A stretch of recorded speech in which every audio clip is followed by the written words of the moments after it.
being so hurt because he blessed them. I'm hurt because he blessed them.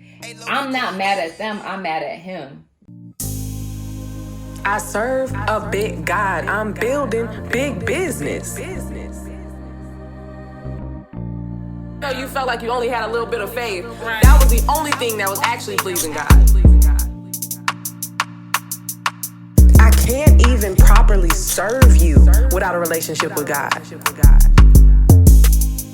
Welcome to another episode of Between Me and God, and I am so excited to pop off this new season with a very special guest. I have Ari in the building. Hey, how y'all doing? What's up?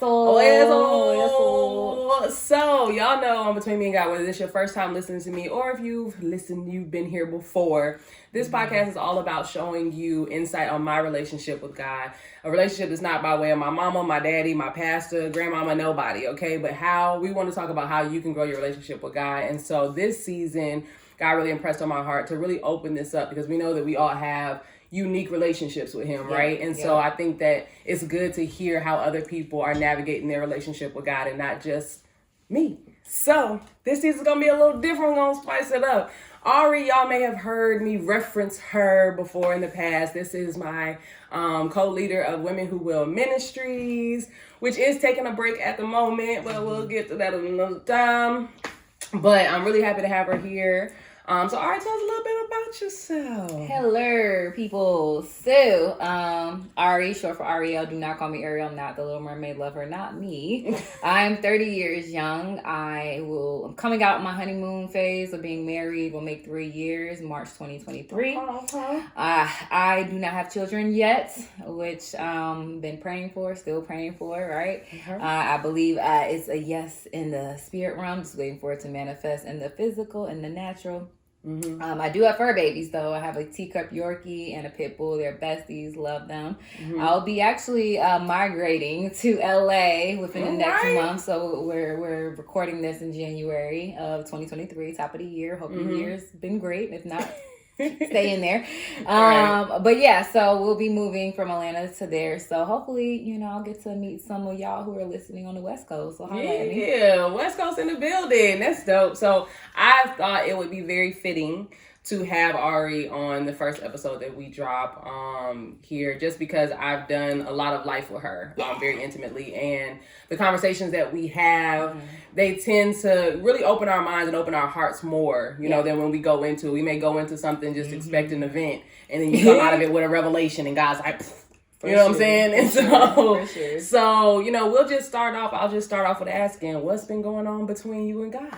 Man, it's been good. I'm in a transitional season. I know we love to use the word season. Does your cup even say season? No, I wouldn't be surprised if it did. But yeah, so I'm in a transitional season where I knew we were going to be uncomfortable with having to move into a 1-bedroom apartment from a 4-bedroom house, knowing that this year was the year for us to be uncomfortable so that we can make that next step. Initially, it was New York. Then I got confirmation about it being LA. That was difficult, but now I just learned that I would be pretty much doing my job at a LA branch, which is the all God thing. That's the story in its own self. Very grateful for that, but still in a place where I'm floating. I'm not on stable ground, and I'm still trying to figure out what it's going to look like when we move next month. So, don't have a house yet. But praying on that, believing in that. Right. So one step at a time, one day at a time. He doesn't show you the full picture, right? Yeah. When he shows you the full picture, he don't show you the next step. Right. Not always. Yeah. So in this season, so you're transitioning. We in the ministry, we took a break. We took a break. God had us to sit down, and he didn't quite tell us when to stand up yet. And so we started the ministry. I'll take everybody back a little bit since we got you here. We might as well get into the history. Yeah. So Ari and I went to college together. Yes. Georgia Southern Eagles in the building. Georgia. So we went to college together. In college, I was living my best college life. Sure was. Okay. You was, but you weren't. No, I was absolutely living my life. Ari was saved for real and hosting Bible studies at her crib. in college, and I would go to her Bible studies. You would think, it'd be nice to be like, and then I found the Lord. No, I mean, I have known the Lord since being a child, but that didn't change me from doing what I was doing up in college, right? And so you were leading Bible studies there. When we fast forward to the time where we started doing Bible studies when COVID hit, it just kind of flowed like that. We can honestly say it wasn't like God had, at the time I didn't know, God did give the vision to me in 2019, but I didn't know that was the vision. So at the time we were really just being led by the Spirit. It wasn't something we was publicizing. There wasn't even a name. We weren't even Women Who Will Ministries at the time. No. And so we had all of this, we were navigating, and we just been running since 2020. And then we officially launched in 2021. 2020, was it 2020? Yeah, it was 2020. Yeah, sorry. So a year later, so it was like a year and a half later, we officially had launched, and we had just been going. We created these Bible studies. We built this community, over 100 women, like all over the world. All of this, we have this big event, this big anniversary event. Right. And then we sit down. We shut it all the way down.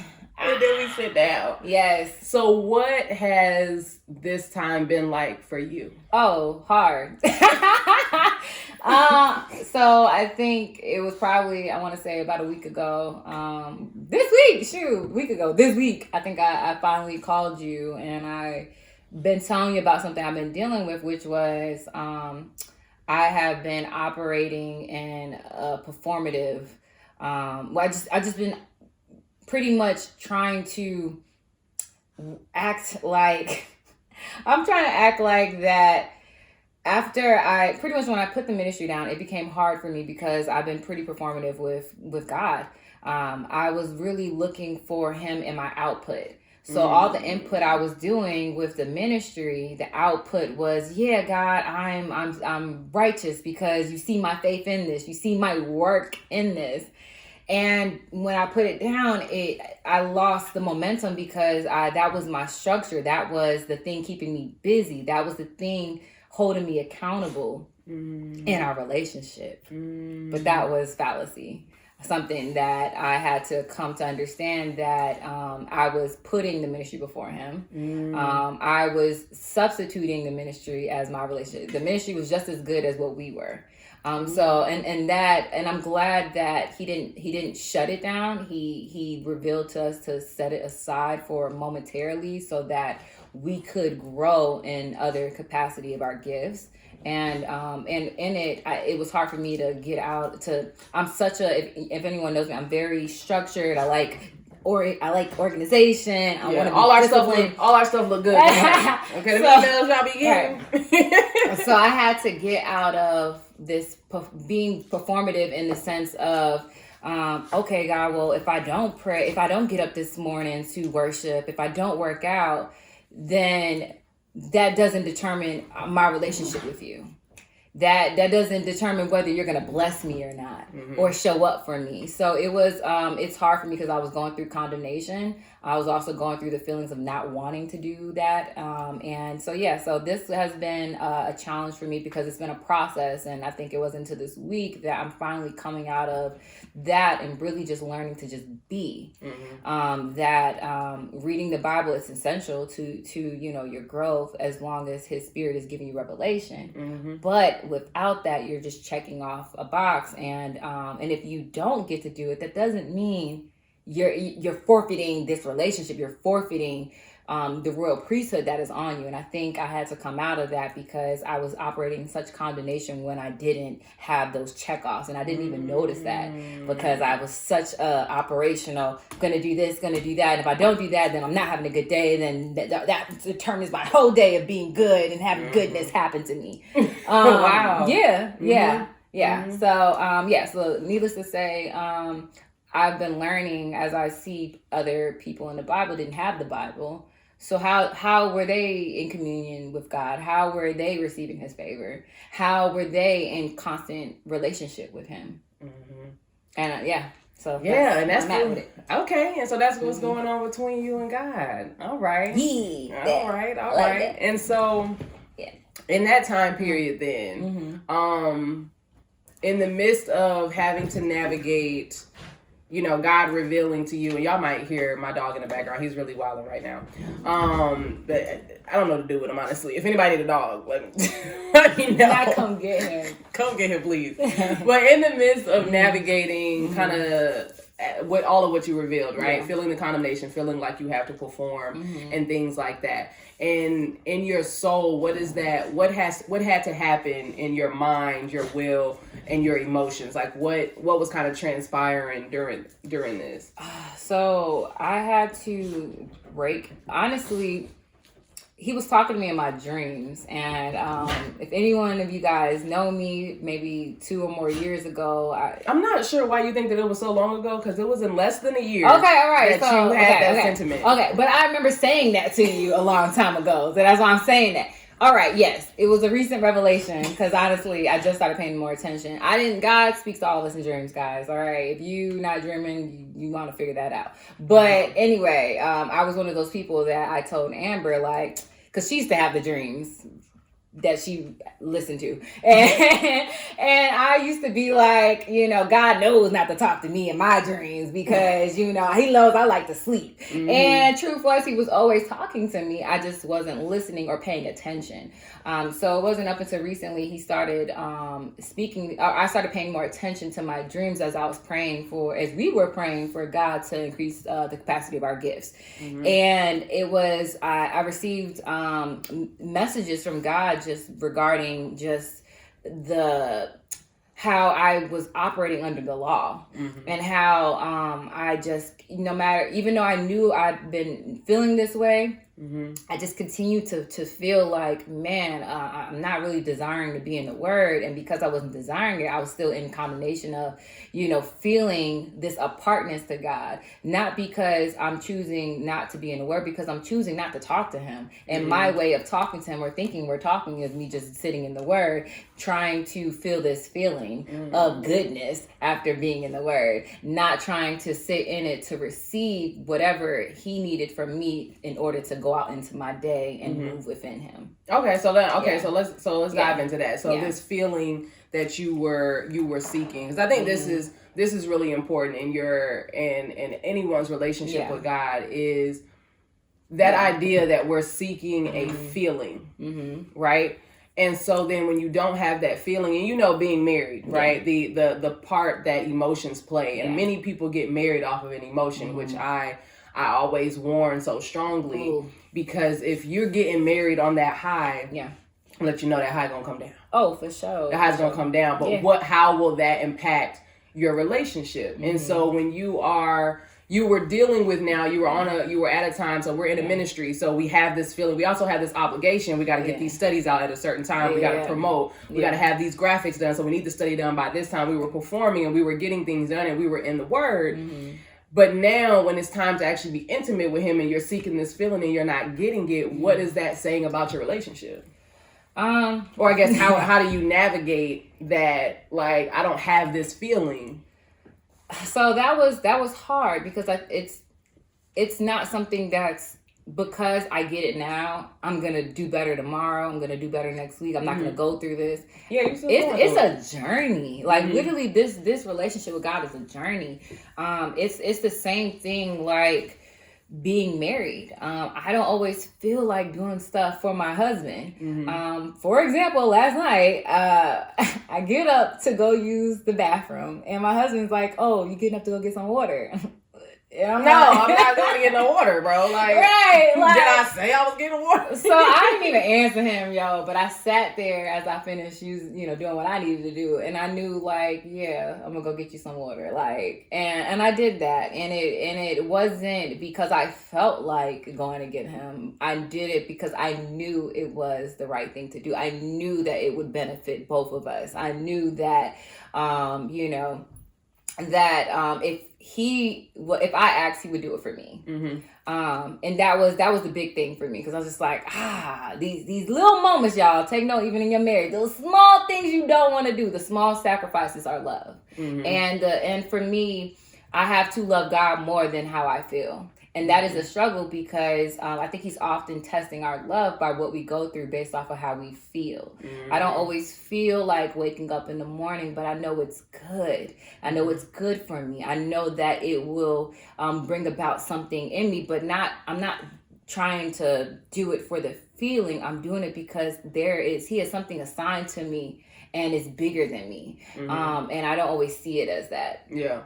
So some people stop at, some people who are trying to get into the word and they want to have this relationship with God, but at the same time, all they're hearing from even people like us, because like indirectly although we were saying we don't promote checking a box and things like that, when all we're doing is telling you the things that you do, you kind of end up telling people, although you're telling them that you're not checking a box, we kind of end up pushing that you need to check a box. Yeah. And so then when they don't have that feeling, you're trying to get in the word, you don't have that feeling. Yeah.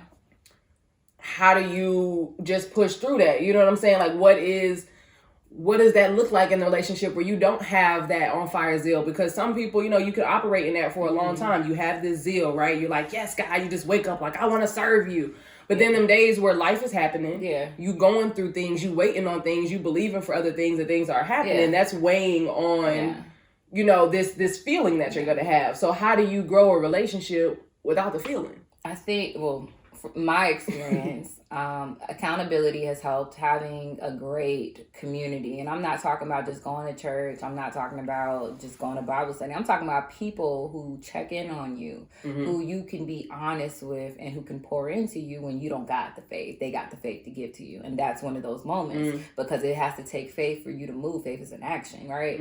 So, I also believe in grace. That his grace is boundless. You'll see that in Romans. So faith for me, so with that, I have to give grace for myself when I'm not able to operate at the potential that I was operating at for the ministry, because we never took a break.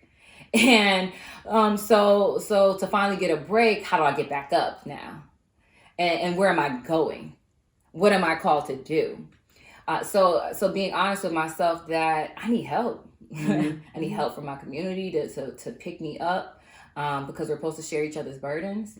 I need help from God because I don't have the desire, and I want you to give me the desire. And he is so good in revealing why my need is in him, and getting up and spending that time with him, not to check off a box, because he's seriously pouring into me, because that whole renewing of the mind is to recharge me. It's to fill me back up. It's to remind me of my calling and of my being in him, so I can not just be in him, but operate in knowing who I am in him throughout the day and what I'm doing through him. So that is really the desire in it. And it's hard to see that sometimes when you're tired.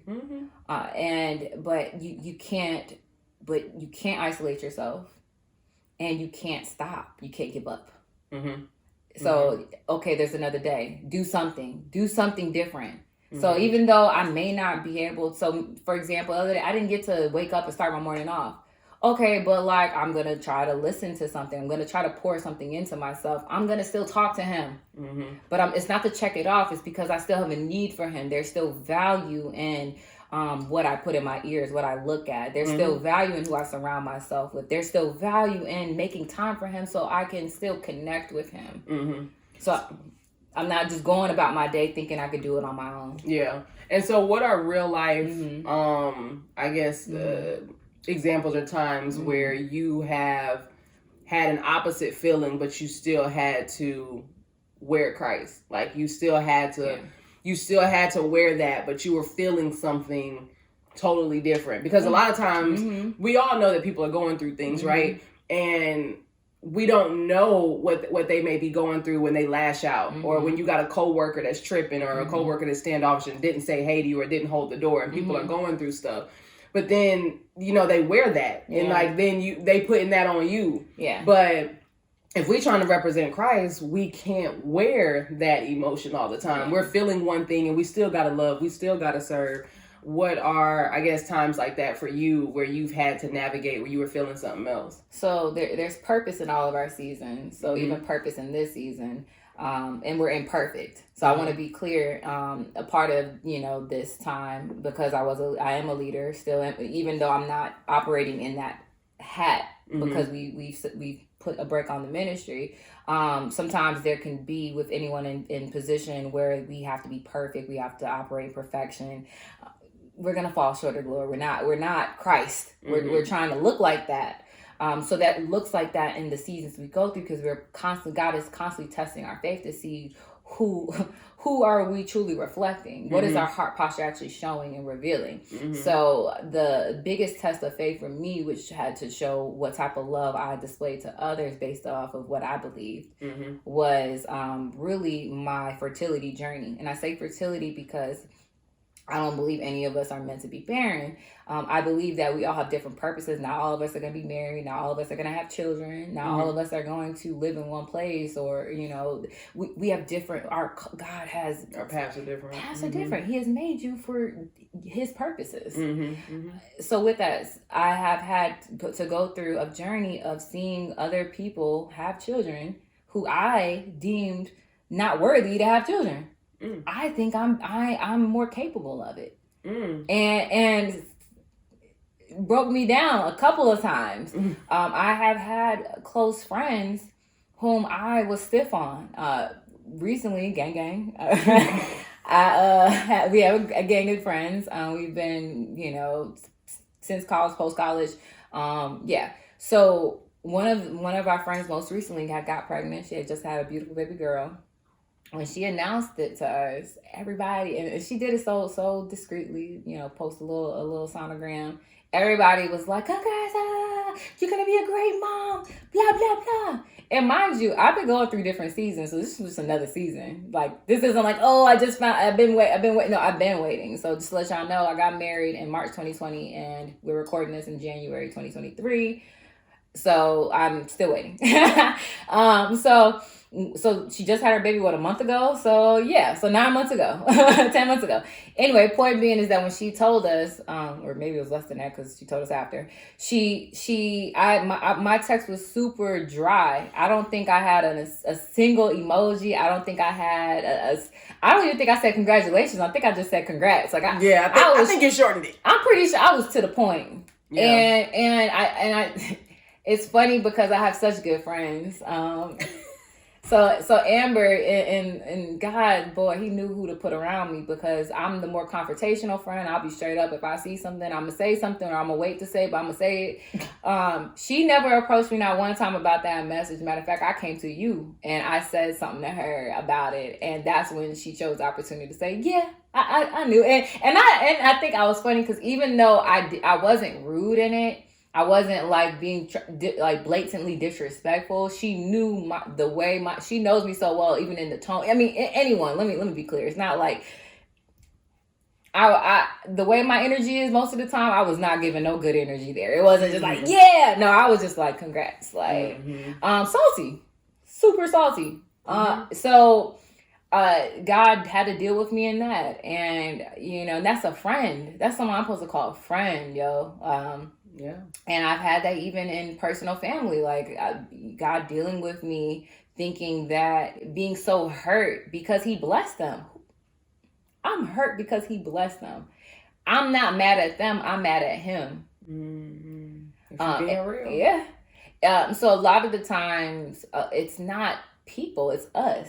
It's our heart, and usually at the root of it is pride. So pride has been ongoing. This journey has been ongoing, and I'm still learning.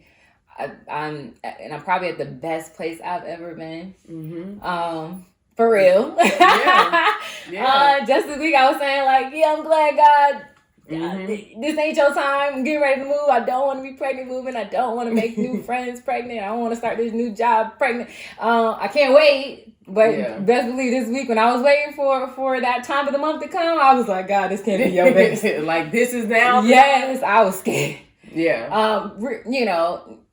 Still trusting, he'll work it out for the good. But I was like, you made me wait this long for this? Right. Surely this can't be your best. Right. Yeah. Okay. So you go through different different kind of emotions. You go through different phases and things like that. Yep. So what is